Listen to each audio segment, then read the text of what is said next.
perhaps we could start by explaining what is a promissory note. Yeah, a promissory note is another form of government borrowing, where the government borrows money and promises to pay it back.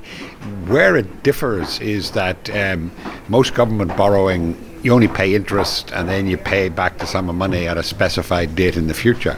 The promissory notes have to be repaid every year for 10 years, and that makes them very onerous. And in fact, the normal figure of 3 billion a year is what it costs. Probably, if you go into the details, it's more closer to 2 billion, but it's 2 billion a year every year while the country's in the pickle it's in.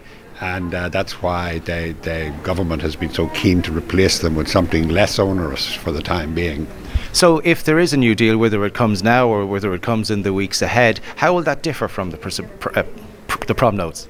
Yeah, they're essentially trying to turn the prom note into more ordinary government debt, whereas I say you only pay interest and you pay the money back at a specified date in the future. And what we've been hearing is that there'd be a series of government borrowings, some of which mightn't be due for repayment for nearly 40 years, others shorter, maybe the first one in 10 years. So that bit, the goes off the budget arithmetic and you're left with interest only. And the key point is that the 1.8 billion that the promissory notes are costing could be reduced to as little as 400 million a year. And then for the ordinary man and woman who are perhaps, or have up until now, have been looking into very harsh budgets in the years ahead, now that the government has more money to spend, will the budgets in the future be less severe? That, I think, is going to be the big question. Let's take that figure that next year there'll be 1.5 billion freed up. Will all of that go to make the budget easier? That would cut the budget correction next year in half. Or will only some of it be used for that, so that we actually kind of get to a sustainable position earlier?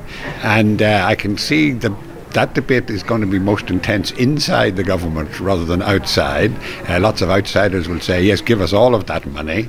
But I think there will, within the government, there'll even be people who say, and certainly within the Troika, let's say, there'll be people who say, no, let's get to the sustainable position next year instead of 2 years and move on from there.